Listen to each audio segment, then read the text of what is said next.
Hey guys, so it's been about a week or so since my last video, and I've been very busy trying to figure out how little old me can make a difference and make a change in society as far as mental health awareness and the stigmas that go with it.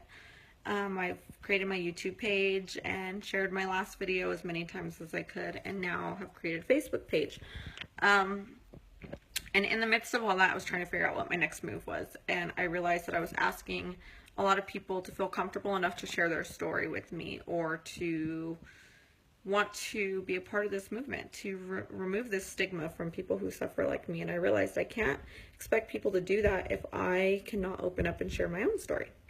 I shared bits and pieces in my last video, but it's time maybe I share my story with everybody.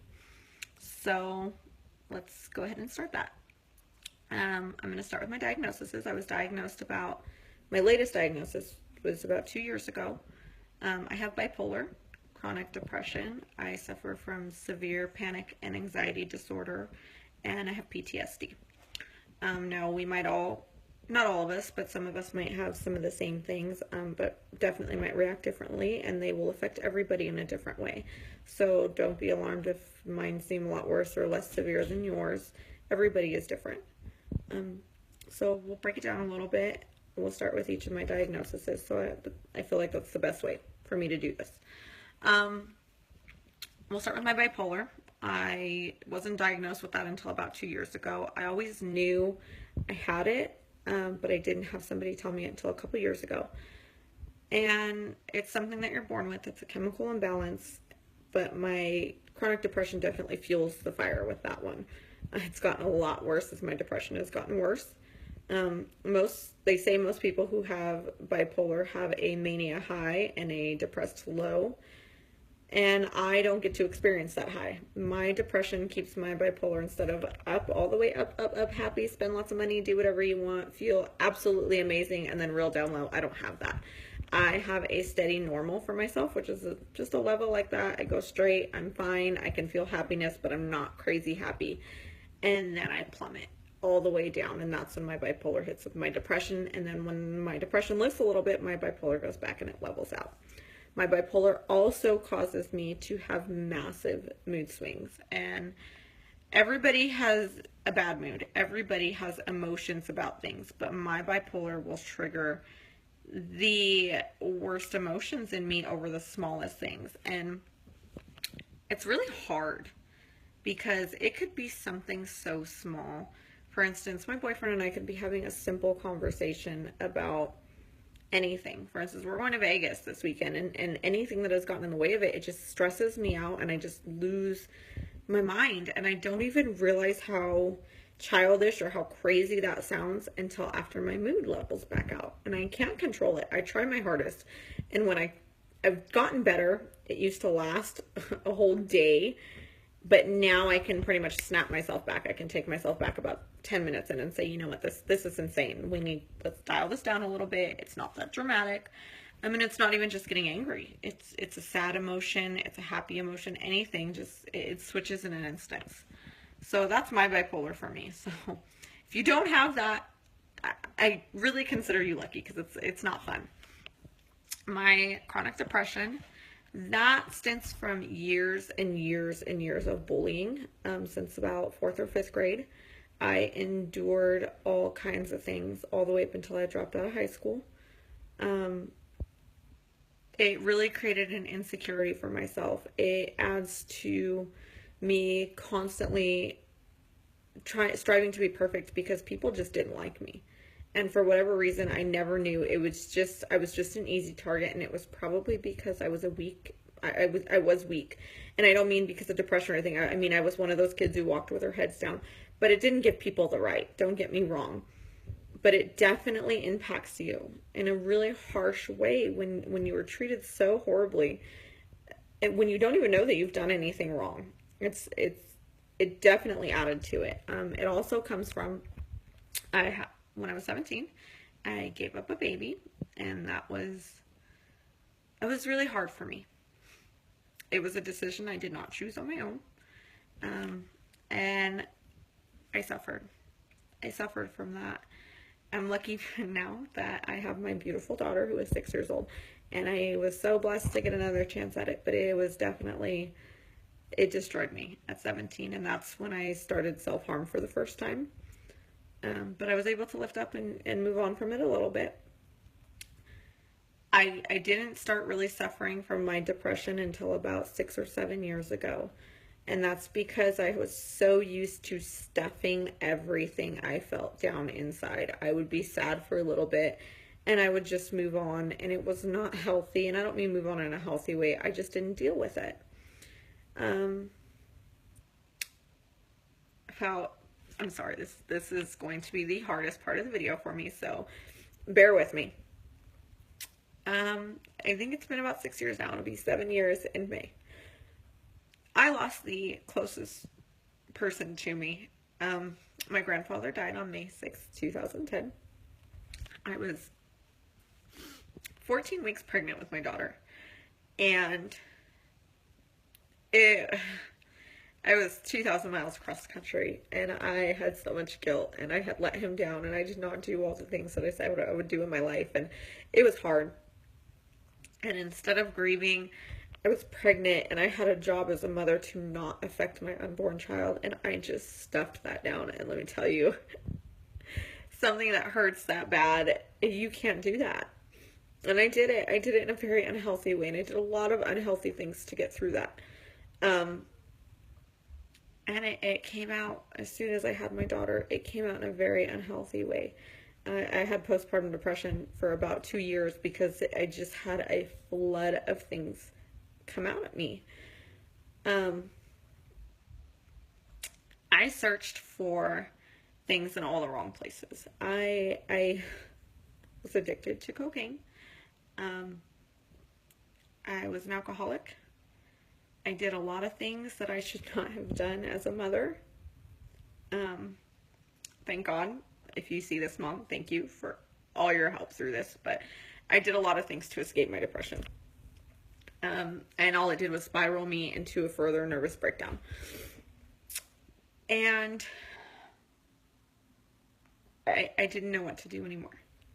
So in 2012, I overdosed on a combination of my antidepressants, which people who don't have depression don't understand that and find that completely ironic, but it happens. If you take the wrong medication, it can affect you the wrong way. So I overdosed on my antidepressants and ibuprofen and spent a few days in the ICU. And that was a wake-up call for me. It was something that made me realize that my depression was real. There was no saying, I'm just upset. It had been 2 years. There was no more just saying, I'm just upset. I'm upset that my grandfather died. I'm upset at this. I'm upset at that. No, there's a real problem here, and we need to fix this. And that's when I did my first treatment center. Since then, I believe I've been to about 4 or 5.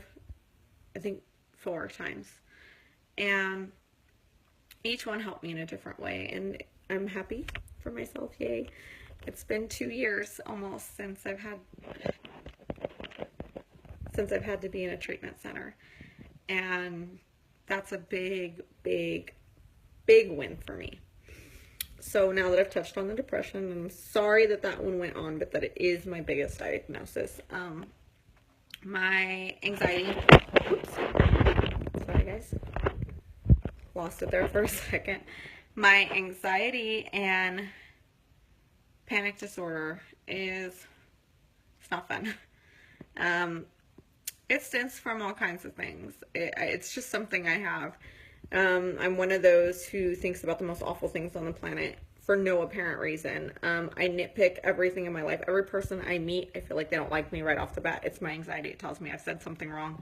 I overthink everything. I lay down in bed at night and I fear what happens when I die, and it gives me the worst panic attack, like I can't breathe. I have panic attacks that I used to wake up when me and my boyfriend didn't live together and call him at 3 o'clock in the morning, and I couldn't even speak. I was just sobbing because I couldn't breathe and I felt like I was dying, and it was the worst feeling on the planet. And I'm still working to get that under control. I'm not even going to sit here and say that I am doing any better from that, because it's a debilitating thing, and it's something that takes so much work. And if you don't know me and you ever meet me and I just seem spaced, I'm probably just overthinking everything that I've said to you. So I apologize in advance to anybody who talks to me. Um, and my PTSD. My PTSD, don't get me, I've never been in the military. It's not that kind of PTSD where it was, where I suffered from being in war, anything like that. And sometimes when I say I have PTSD, it makes me feel bad because I know there's people that have been through far worse things and seriously have post-traumatic stress disorder. And I commend all of you who deal with that every day. Mine's mild. I was in an abusive relationship for about 2 years, off and on, with somebody who verbally and physically abused me, all the way to the point of threatening my daily life. It was awful, and it added to my anxiety, and it made me very afraid to be close to or do anything. And I thank God that I eventually gained the strength, because my depression put me there. My depression put me for looking for attention and love in all the wrong places, and I ended up there, and it did nothing but make it worse. So that's where my PTSD comes from.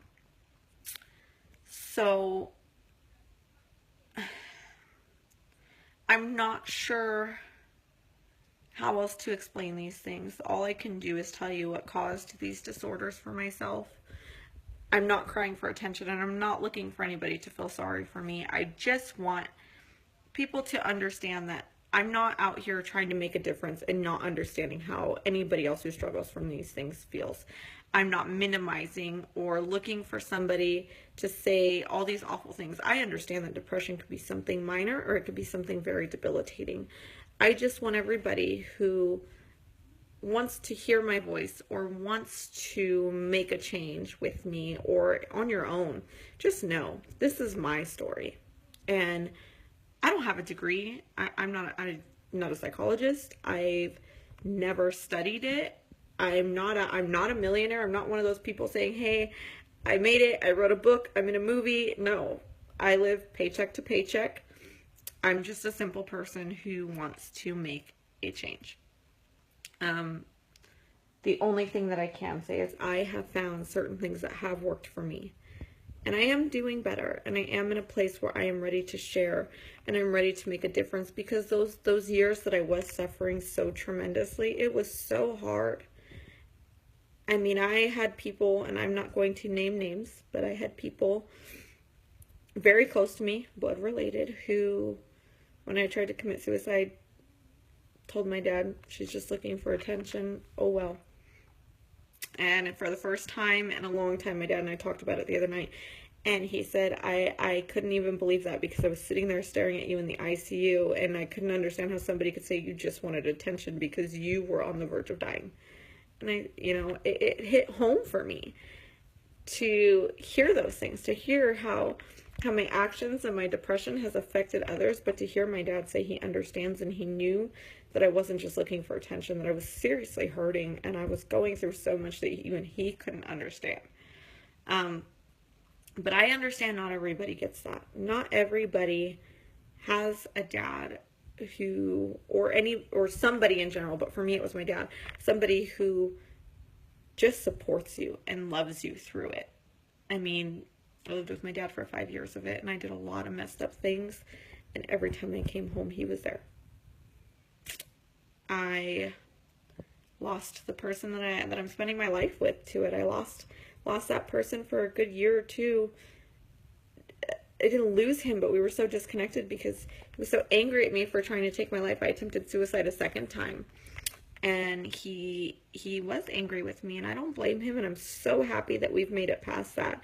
But to see how your life affects other people and how your mental health can affect the people in your life, that is part of your journey.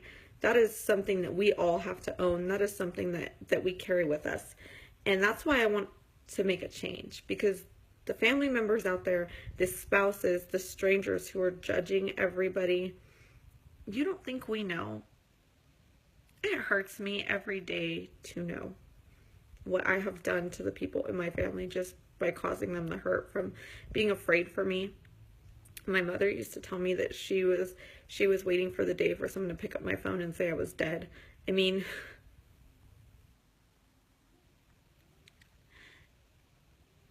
there was a time in my life when I thought my daughter would be so much better off without me. And she doesn't deserve a mom like this. Like, what was wrong with me? I didn't understand before I was diagnosed. What was wrong with me? Why could I be a mom? Why wasn't I just happy that I was a mother to such a beautiful child? And why couldn't I just live my life? And I'm here now. I'm here and I've come so far. And I own my story. I own it. And it is something that I hope my daughter does get to hear one day. Because she will know that I strived to make a change for her. I strived to be different so she could have somebody to look up to. And to understand that it is okay to talk to me if she ever feels like she is suffering from any of these things. So this is my story. It's the short version. Of course, there are many more things that I have been through. But it's real. And when I ask you guys to share with me or to say anything that you feel, just know it's genuine. It is completely genuine and from my heart. And all I want to do is help as many people as I can. I want to be the person that somebody goes, she gets it. She's been there. She's been in that moment where she's crying in her car with a bottle of pills next to her, and I'm scared, and I want help because I'm that person. I get it. And I will never judge you. And I hope that nobody judges me because this was really, really hard for me. I don't talk to anybody about these things, just my boyfriend. And I don't even tell him, some of the things that I feel because I'm afraid. I'm afraid that he will think that I am, excuse my language, batshit crazy. And sometimes I feel that way. Sometimes I feel like I have completely lost my mind, and maybe I have. And I'm still looking for it. But if I can help somebody along the way, if all the negatives that have come to my life from these diseases that I have, because that's what they call them these days, these diseases, if all the struggles that I've struggled from it, all the hardships that I see as negative points in my life, things that I don't even want to talk about, things that I don't want to look back on, things that I wish I could erase, if those things can save a life, if those things can make a difference, then they aren't negative. Then they aren't something not worth looking back on. They're something that will turn into something beautiful, that will turn into something amazing, because somebody could keep living because of it. And that's all that matters to me, that if my negative journey can turn somebody else's life positive, then I've done my job, and my life will mean something more than the girl who was too depressed to go on. So just know, those days that you can't get out of bed, those days that you wake up and you say, why did I wake up? Why am I alive? I don't want to be here. I've had them, and you do belong here, and we can all make it, because I do it every day. I wake up, and the first thing I do when I wake up is I try to put a positive thought in my head. If I wake up in one of those bad days, I try to tell myself, you're here. You have a daughter to get up for school. This is your life, and it is amazing. So I'm sorry this video has gone on so long. I'm going to cut it off. But I hope you guys appreciate that I have shared my story with you, and I hope that it helps more of you want to share yours. I would love to hear your beautiful stories. They're not disasters. They're your life, and they are you, and they are beautiful. And even